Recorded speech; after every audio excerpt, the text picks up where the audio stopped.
I'm here at the political centre of London.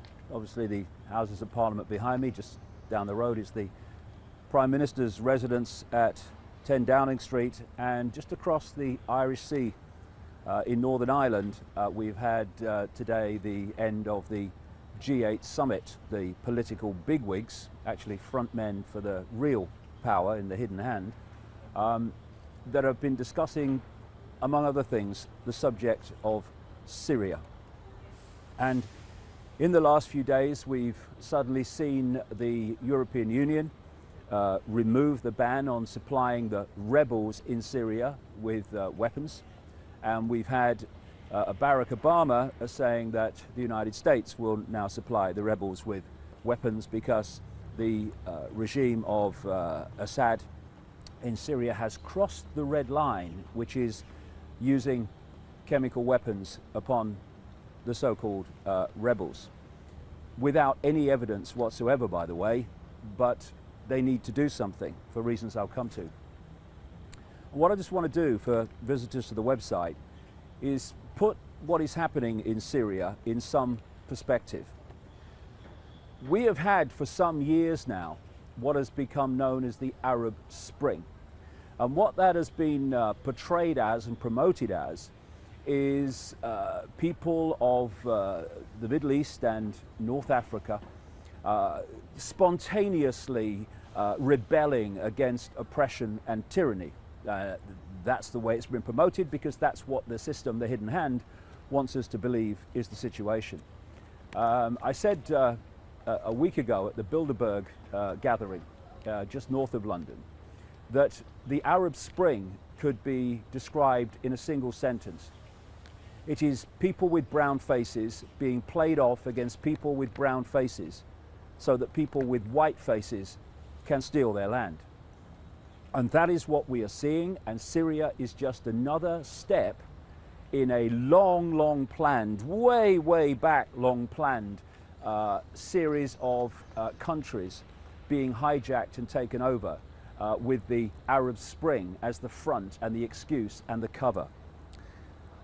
In my books over many years, I've been pointing out, way back at the time of the Iraq invasion in 2003, that this is actually a sequence of events that's long planned. They're not random invasions of countries, they're not random rebellions against the incumbent regime.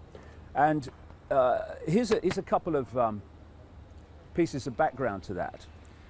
General Wesley Clark is a former Supreme Allied Commander Europe of NATO.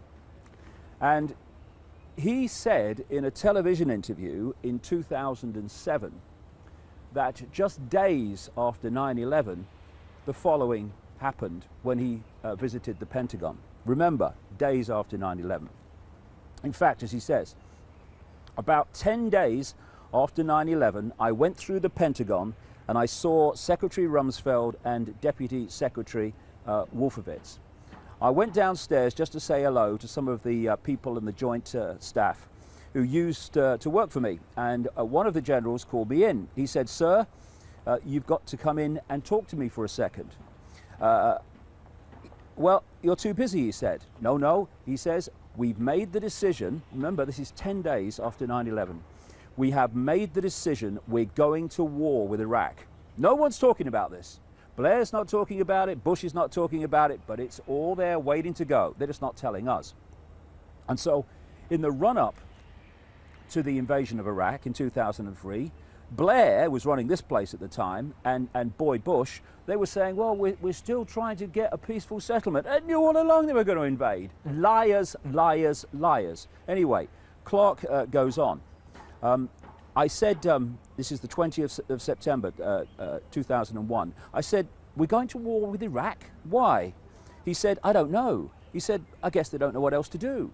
So I said, well, did they find some information connecting Saddam to Al-Qaeda? He said, no. He said, there's nothing new that way. They just made the decision to go to war with Iraq.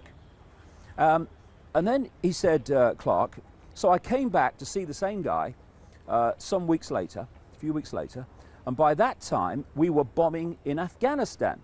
I said, are we still going to war with Iraq? And he said, Oh, it's worse than that. And he reached over to his desk, picked up a piece of paper, and he said, I've just got this down from upstairs, meaning the Secretary of Defense's office, Rumsfeld's office today. And he said, this is a memo that describes how we're going to take out 7 countries in 5 years, starting with Iraq, and then Syria, Lebanon, Libya, Somalia, Sudan, and finishing off Iran. I said, is it classified? He said, yes, sir. I said, well, don't show it to me. And I saw him a year or so later, and I said, you remember that? He said, sir, I didn't show you that memo. I didn't show it to you. So here we have a situation where all these countries that have been picked off, and Syria is the latest they're trying to do that too, they were all planned long before. Not only that, in September 2000, 12 months before 9/11, the so-called neocon group, neoconservatives that controlled Bush and the Republican Party and came to power with Bush in early 2001 when he became president, they produced this document in September 2000 in which they called for multiple wars in multiple countries by American forces, and the countries they named that they wanted to attack were these same countries that Clark's talking about, plus some others. So it was all planned. And then more recently, a former French foreign minister said that Britain, this buddy lot, had been planning a war against Syria for some 2 years before the unrest broke out in the Arab country. Exactly what I've been saying for years. The statement was by Roland Dumas, and it came during a recent interview with the French parliamentary TV network, LCP. And this is what he said. I'm going to tell you something. I was in England 2 years before the violence in Syria on other business. I met with top British officials who confessed to me that they were preparing something in Syria, he said. He continued, this was in Britain, not in America. Britain was organizing an invasion of rebels into Syria. They even asked me, although I was no longer Minister for Foreign Affairs, if I would like to participate. Responding to a question on the motive behind inciting violence in Syria, Dumas said, very simple, with the very simple aim to overthrow the Syrian government, because in the region it's important to understand that the Syrian regime makes anti-Israeli talk. And then the former foreign minister added that he'd been told by an Israeli prime minister a long time ago that Tel Aviv would seek to destroy any country that did not get along with it in the region. And it's not just about Israel, it's about the acquisition of country after country across the Middle and Near East, North Africa, and then going deeper south into Africa, that has been planned for decades and decades and decades. Now, how are you going to pick country after country? Well, first you want a major trigger that can start the process. We know that trigger as 9/11. 19 Arab hijackers that couldn't fly Cessnas did not fly wide-bodied jets in a way that professional wide-body jet pilots have told me they could never do. And they were not behind 9/11. It was, as they say, an inside job, a problem reaction solution. Create the problem, get the reaction, do something, offer the solution. Solution, war on terror, invasion of Afghanistan. We're on our way. Now, we need to go into Iraq next.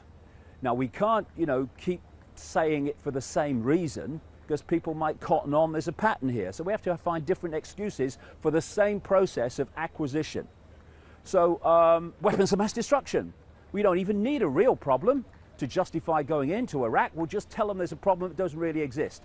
And Blair, like I say, who was running this show here at the time, absolutely knew there were no weapons of mass destruction in Iraq. So did Bush. They're both professional liars, just to persuade people that this action should take place to serve the master plan and the masters they serve, and push this agenda on that I'm talking about.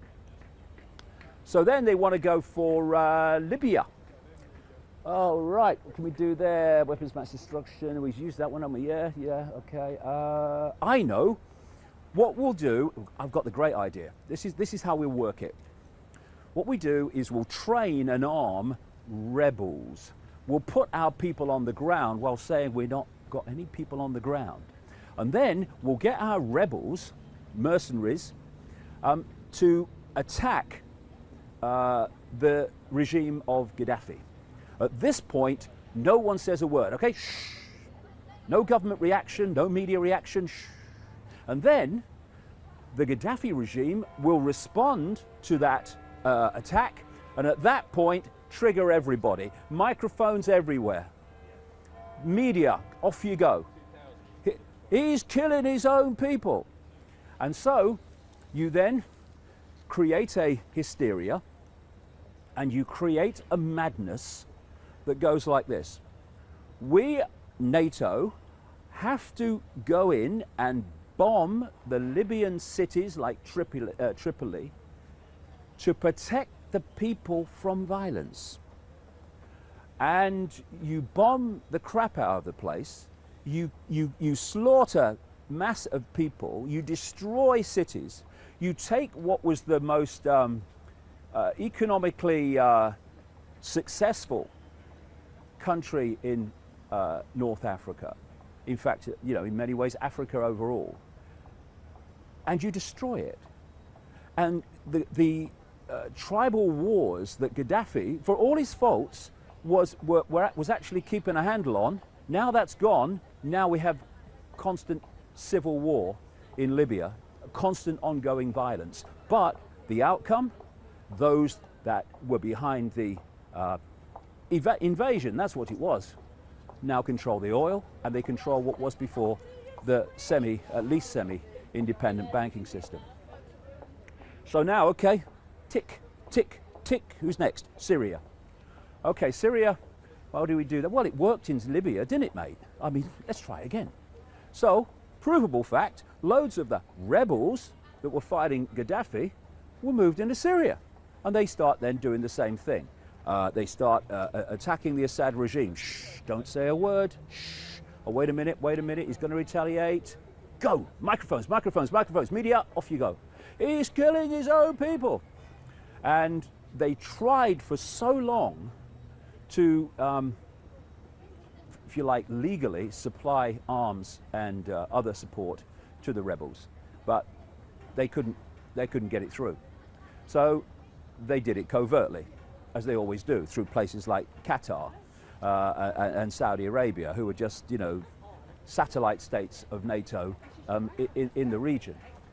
And terrible atrocities on both sides, but terrible atrocities by these rebels have gone on constantly, including chopping people to pieces. But the rebels have been painted by this lot, the government anyway, and the American government, etc., as the good guys. Keep it simple: good guys, bad guys. No shades of grey. But what has happened recently? And they thought they were going to do a Libya. They thought they were going to get rid of Assad very quickly. It's not happened. And what has happened in the last few weeks is Assad's forces have been taking back areas of Syria which the rebels had held. It was going pear-shaped for this lot and the others around the world. So suddenly, as this was happening, the EU dropped the ban on supplying weapons to the rebels. And suddenly, just by coincidence, Assad is said to have crossed Obama's red line by using chemical weapons with absolutely no evidence whatsoever. And so what we're looking at here is not protecting civilians, just as it never was protecting civilians in Libya. We're looking at an effort to make sure this rebellion, so-called, removes the Assad regime. So another tick goes on the list, and it's off to Lebanon and off to Iran. And you know, I'll come back to this line about brown faces playing off against brown faces so that white faces can steal their land. And, you know, I don't despair very much, but because there's no point, but I have a despair every now and again. I think I deserve it. Because I look at what's happening in the Middle East and I see Muslim faction played off against Muslim faction. Sunnis played off against Shiites, the Shiites which are the dominant in Iran, and the Sunnis that are the dominant in most of the Middle East. And this factional war has gone on for centuries. Oh, take me, oh mother, it's mad down here, over an argument over who's the right successor to the Prophet Muhammad. Did I really just say that? Is it actually true? It is. And please, you're arguing and fighting among each other, the Sunnis and the Shiites and any other bloody thing, just like the Protestants and Catholics were divided and ruled. And while you're fighting each other, the people that are orchestrating all this are using both of you to play yourselves off against each other so they can take everything from all of you. And this is why, you see, Al-Qaeda is a very interesting story in relation to all this, because Al-Qaeda was created by the CIA in Afghanistan to fight against the Soviet invasion of Afghanistan. So at that point, they brought Osama bin Laden out of Saudi Arabia to front up all this. And so at that point, Al-Qaeda, good guys. Al-Qaeda means database, the base, because it was the database of names on the CIA database of so-called Mujahideen fighters against the Soviet invasion of Afghanistan. Now, so Al-Qaeda are the good guys then. Then we have 9/11, and they want to invade Afghanistan for part of this sequence, and so they have to find an excuse to invade Afghanistan. So now Al-Qaeda are the bad guys, and the good guy, Osama bin Laden, came in to front the fight against the Soviet Union. He's now the bad guy. They blame him for 9/11. Rubbish, rubbish. Anyway, what then happens is they justify the invasion of Afghanistan to get bin Laden and Al-Qaeda. So now they must be schizophrenic. Now they're the bad guys. Then Al-Qaeda is in Libya, and they're now on the rebel side against Gaddafi, so now they're the good guys again. And now Al-Qaeda has moved in, good guys still, hope you're following this, into Syria, and they are the dominant force within the so-called rebels. Now, people would think, well, that's crazy. Why do they say Al-Qaeda is good and Al-Qaeda is bad? One simple common theme. What does it suit us to say and do in the circumstances that we are facing? So all this stuff relating to Syria, the words and claims spoken by Boy Bush and Tony Blair, now David Cameron and Barack Obama in relation to all this sequence of events, the words spoken by John Kerry, the Secretary of State in America, and by William Hague, little boy in short trousers, school cap, you can't miss him, who's the Foreign Secretary in this country, and has been pressing for a long, long time to allow the arming of rebels and the supply of weapons to the rebels in Syria. Every single one of them is a solid gold liar who should be in jail with the key thrown somewhere mid-Atlantic, because the number of people whose lives, in terms of ending their lives and destroying their lives with being maimed in these conflicts and wars and manipulated rebellions, does not even begin to register, such is the scale over these years that we've lived through. And this is just the latest. It's a scam. It's a scam. And anyone who believes it, well, lost cause, because it's so blatant. And finally, for goodness sake, Muslims in these countries, what are you doing, allowing yourselves to be played like a stringed instrument so that your land and your freedom can be taken away by these characters? Over and out.